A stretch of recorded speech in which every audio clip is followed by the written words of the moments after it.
Hello, friends, and welcome back to Stories About Entitled People. Let's kick off today's video with a story about how one sales rep's big personality got them into trouble, but not in the way you'd expect.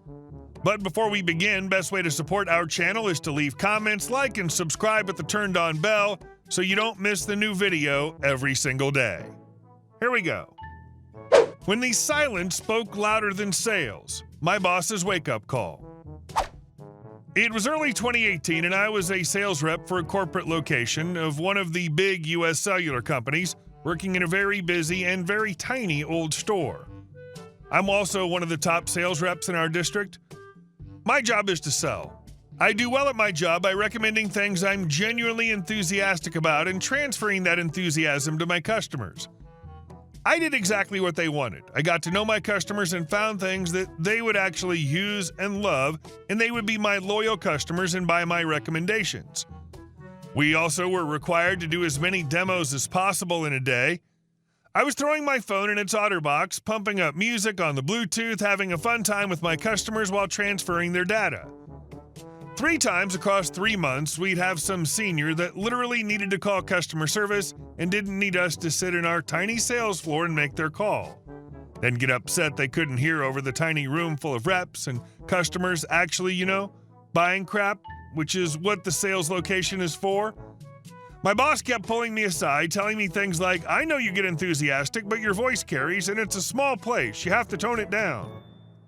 By the 3rd time, I just felt defeated. I was depressed. I was walking on eggshells.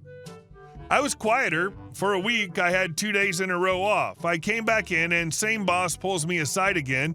"OP, remember how I told you to bring it down? I was wrong. It's terrible. You're the engine that brings this team together.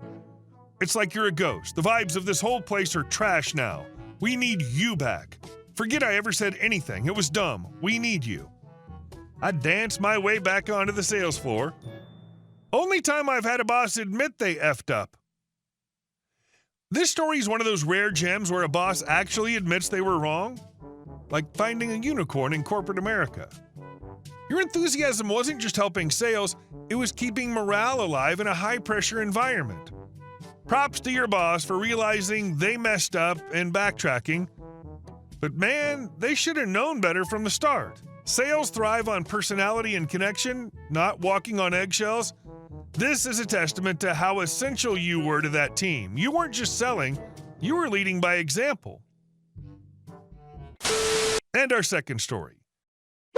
Gym Justice, a small victory over the gym's biggest AH. There's a regular at my gym who I find incredibly annoying. Let's call him AH. He's the type of guy who only cares about getting what he wants without any consideration for others. For instance, while you're resting between sets for 30 seconds, he'll approach and ask if he can just use that machine quickly, then proceed to keep it up until he's done. And it's not just him. He often brings his kids along, meaning you'll be waiting for him and his kids, because of course his time is more important, and if he takes over the machine you were using, too bad for you. We also work at the same place and bike to the gym the same way, so I see him occasionally. He weaves past everyone at double their speed, completely oblivious to anyone else. One time I almost had a crash because he flew past me on the inside of a corner without any warning. He also cuts into the street instead of using the bike lane because it's technically a few seconds faster for him, ignoring the cars and buses around him. So now you get the gist of AH. Let's get to the recent incident. I was at the gym and outside of staffed hours, the entrance is through a special passageway that only allows one person through at a time with a membership card. There was a line of people exiting, so I had to wait my turn, as did the others. We'd all been waiting for a few minutes when AH showed up. By some coincidence, he timed it so that he arrived just as the last person was exiting. He didn't even acknowledge anyone in the line, just walked straight past us all, confidently cutting in front to enter. No care in the world. It was infuriating, and I was left speechless. Our eyes met briefly, and I know he could feel the daggers I was sending his way. My blood was boiling. I went in, did a quick stint on the treadmill, and was still fuming 20 minutes later. I went to use a barbell and took a short break before starting my set. And of course, AH showed up again. "Are you using this?" he asked. "Yes," I said, refusing to let him get away with it. "Can we alternate?" he asked. "No," I replied, "I'm using this, and there are more barbells like this." I was being petty, but at this point, I didn't care. Normally, I'd share or alternate, but not with him. "Someone's taken them somewhere," he claimed. In my head, I was thinking, I don't care, get lost. My look said it all, and he clearly got the message. "Whatever, I'll use something else," he muttered.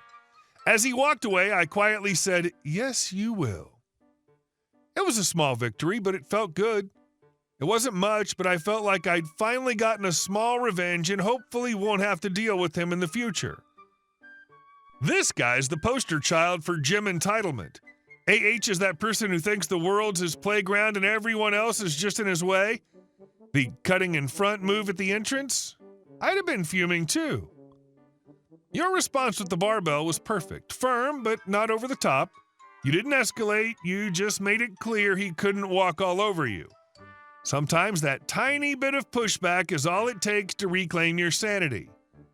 Will he stop being AH? Probably not, but at least you got a moment of justice. Small wins count. And our last story. Farmer got caught stealing electricity.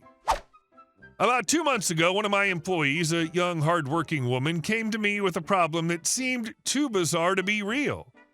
She'd recently moved into a rundown apartment that was part of a property connected to a farm. From the beginning, her electric bills had been suspiciously high, and they fluctuated wildly. In her first month there, she received a bill for over $600, showing usage of 1,600 kilowatt hours. The following month, it dropped to $108, and the third month, it skyrocketed back to over $400.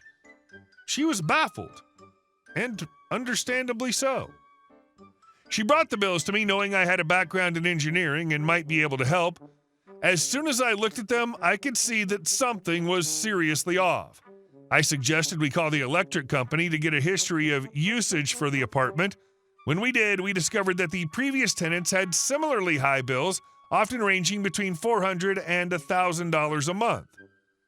I decided to go over to her apartment and see if there was anything obvious causing the issue. She had a standard setup, a fridge, an oven, one window air conditioning unit that she only used sparingly, a TV, and some basic lights. Nothing that could remotely justify the bills she was getting. While inspecting the property, I noticed that the barn connected to the farm had power running to it, but no dedicated meter. There were 4 meters on the property, one for each apartment, but none for the barn. The landlord, who also happened to be the farmer, was frequently in and out of the barn, often late at night. It didn't take a genius to suspect that he was somehow diverting power from one of the apartment meters to run the barn. I suggested a simple test. Wait until the farmer and his workers were using the barn, then turn off the main breaker in her apartment. Sure enough, when she flipped the breaker, there was immediate chaos. The barn went dark, and the farmer, along with a few farmhands, came running out, frantically trying to figure out what had happened. Within minutes, they had power again, likely having switched to another apartment's meter. The evidence was piling up. My employee had already asked the landlord about her electric bills when they first started getting out of hand. He dismissed her concerns, saying that she must be running too much power and that she should cut back on usage. Conveniently, after she confronted him, her bill for the next month had dropped to a reasonable $108, but the month after that, it spiked again. It was clear the landlord was manipulating something. To make matters worse, when she brought it up again, he made a disgusting comment implying she was getting help from me because of some inappropriate relationship. This solidified my belief that the guy was a walking pile of garbage who thrived on exploiting his tenants. I reached out to an electrician I trust, someone who's worked on several projects for my landscaping and irrigation business. He came out to inspect the wiring and confirmed what I had suspected. The barn's electrical panel was illegally hooked into my employee's meter.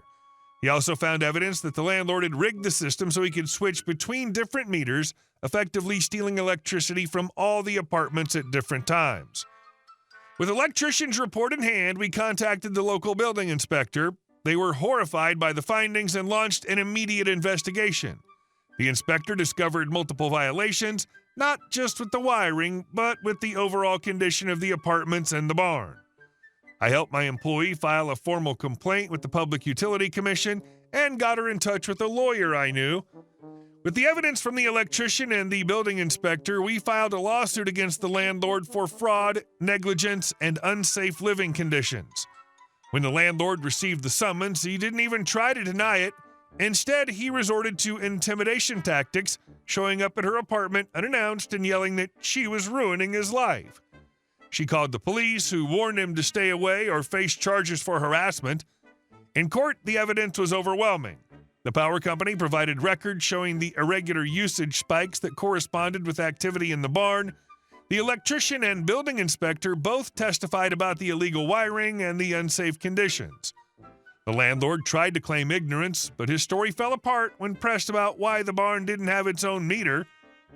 The court ruled in favor of my employee. The farmer was ordered to repay every cent of the overcharged electric bills, not just to her, but to the previous tenants as well, cover all legal fees and court costs, pay $15,000 in damages for emotional distress and unsafe living conditions, install a dedicated meter for the barn under the supervision of a licensed electrician and the building inspector. But the punishment didn't stop there. The judge reported the landlord to the housing authority and state regulators, who began investigating all his properties. By the end of the year, he'd lost his rental license and was hit with hefty fines for multiple code violations. With the damages awarded, my employee was able to move into a much nicer apartment in a better part of town. She no longer had to worry about outrageous bills or sleazy landlords. She even used part of the money to take a well-deserved vacation to clear her mind after all the stress. Her boss, he's the real hero in this story. The guy didn't just brush off her concerns like most would. He rolled up his sleeves and got to work. That landlord was a grade-A scammer, stealing from tenants and then gaslighting her on top of it. But her boss turned the tables, helped her fight back, and got her justice. Honestly, we all deserve a boss like that. Someone who genuinely has your back when the chips are down. Hey guys, thank you all for watching the video. I'll see you in the next one.